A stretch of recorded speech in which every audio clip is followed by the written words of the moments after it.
What's good? It's your boy Fannon. All right, gonna talk a little Regis Prograis, Terence Crawford, and Josh Taylor.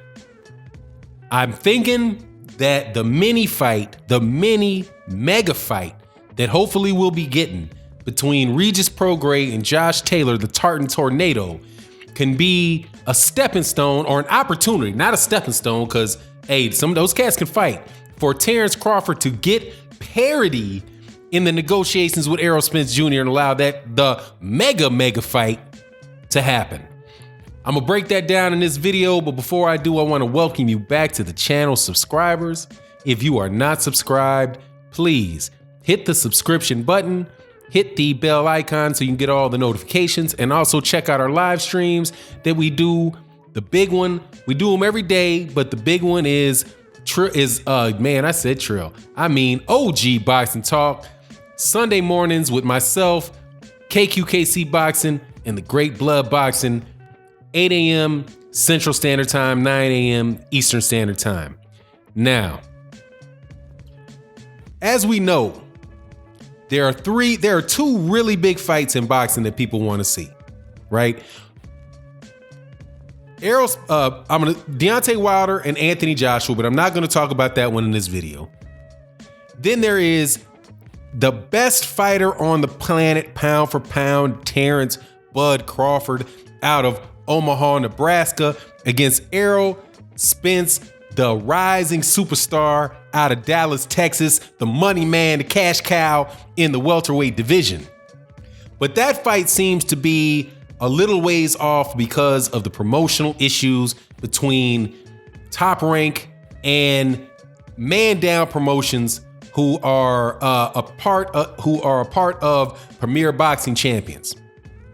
So I was waiting for the opportunity to do a video about my man Regis Prograis, man, an up and coming. Well, he's the new WBA 140-pound champion after absolute and complete destruction of Kylie Relic, TKO stoppage in the 6th round this weekend in Lafayette, Louisiana. And it's not Lafayette.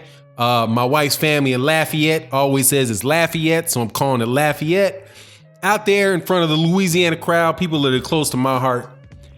Dominating performance, man. And the next fight in the World Boxing Super Series, which honestly, man, is a great thing for boxing. I really wish that we could do more of these. That was a great show that DAZN put on. For all the people that think I'm some big mega just blind hater on DAZN, I'm not. I like the World Boxing Super Series.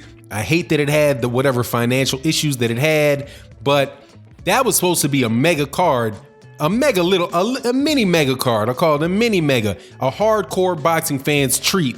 When you have a double header of Zolani Tete, Nonito Donaire, and two up and coming beasts.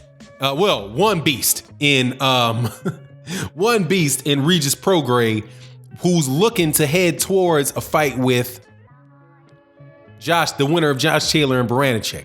So absolutely great card. The reason I say that I'm looking forward to this is because if Regis Prograis, if Josh Taylor gets past Baranchyk, which is not promised because Barancyk's tough, man. Baranchyk is tough. You know, I started checking him out during the World Boxing Super Series, but man, that's a tough, gritty, strong fighter against a fast-handed, athletic, quick, a guy that switches from southpaw to orthodox in the Tartan Tornado, Josh Taylor. But I think I favor Josh Taylor to win that fight. If they get past that, that means that the finals for the World Boxing Super Series is Regis Prograis and Josh Taylor. Now, right there, I think whoever wins that becomes the top guy at 140 pounds. I don't believe that. And I got respect for Maurice Hooker. I got somewhat of respect for Jose Ramirez, but you know, I'm not the biggest fan on Jose Ramirez. I'm not the biggest fan of of Maurice Hooker. I think Maurice Hooker is going to have a hard time continuing at that weight. But regardless, that fight, the winner of that fight, and definitely if they can get the rest of the belts at 140 pounds and repeat what Terence Crawford did at 140 pounds, if and when those guys move up to 147 pounds, because I don't think any of those guys are with the PBC. And Terence Crawford would not have any of the difficulties in making a fight with that guy moving up. Whoever would come out of that moving up, that he's having with the other guys who are champions at 100, with the BA, the BO, or the BC. That none of those guys, WBA, WBO, WBC, right? I've been listening to promoters too much who cut that W off of it. But I don't think he'll have any of those problems making that fight. And I think that's very, very important for Bud Crawford, man. I think that's very important because as of now, man, dude, he is a way out, not way out there B-side on Errol Spence, but he definitely is. The pay-per-views, man, that fight was the weekend before last. And the pay-per-view numbers have still not been released. For the official pay-per-view numbers have still not been released for Terence Crawford and Amir Khan, which is telling me, man, they might not even have done $150,000. It has to be pretty abysmal for you just not to release them at all. I've heard rumors that they were, man, that it could be less than $150,000. Now, one thing that Errol Spence Jr. said though, and I think Errol Spence Jr. wants to fight, right? He talked about this. This is the line that Errol Spence Jr. said in this interview that was by Keith Idec. He said, I feel for, because I'm sorry, I'm skipping ahead a little where I was going to be.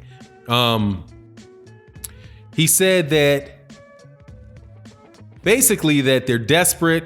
I mean, even making the Amir Khan fight, I feel like they're desperate. They don't have opponents. They're flipping over rocks, trying to find anybody. It is what it is, right? So he's questioning in this article, in this comment, and I saw the actual interview that he did too. I think it was like when he was walking into a fight this weekend, and I think that was the fight that was on the that was aired in the PBC. Yeah, the Robert Easter Jr. versus Ramses Bartholomew fight. He was saying, look, man, those guys are trying to dig up opponents. Now, that opponent right there, a unified guy out of the 140 pound division, if they do that with Terence Crawford and then they put that on pay-per-view or they put that on ESPN, that there could be a fight where you can say, all right, man, that's a legitimate pay-per-view fight that that hardcore boxing fans should be willing to pay for. Like I said, even though I got a reputation of wrongfully earned, this is a shout out to my man Drink More Water, a wrongfully titled a Terence Crawford hater, I'm not. But when I'll take the line that Shelly Finkel said on the Boxing Voice, and where he said, look, no, that fight didn't, Terence Crawford and Amir Khan didn't do very well, but he didn't really have an issue with the promotion for the fight from ESPN. But he's like, look, man, nobody thought he had a chance to win, and that's where Errol Spence Jr. is talking about ESPN looking for, or Top Rank looking for opponents for Bud and digging up and turning over rocks. He even talked about the potential, fight between Terence Crawford and Kell Brook, and Errol Spence is like, look, man, that dude's broken too. He said, Gennady Golovkin broke one side eye socket. I broke the other side eye socket. He didn't look that good in his fight. And now they're going to try to put Terence Crawford in there with him. That problem very well could be solved, man, with either Josh Taylor or Regis Prograis. Now, in order for that fight to happen, though, I think more than likely, man, it's going to have to be Regis Prograis, because Regis Prograis has been saying he wants to fight Errol Spence Jr. I mean, he wants to fight Terence Crawford. And I think Regis is the type of dude, man, just the way that he fights, the grit that he has, and the fact that he's, man, that extreme confidence that he has, will actually get in the fight with Bud, man. And it might be, especially if he can wind up having at least two of the belts, at 140 pounds and moved up, but definitely if he could unify all of them and move up, that would create a lot of interest for a Terence Crawford fight, man, at 147. So, I'm really excited about Regis Prograis. I'm a big fan of Josh Taylor. I like him a lot too, but he ain't from New Orleans, so what can I say? I got a slight advantage in my personal preference towards Regis Prograis.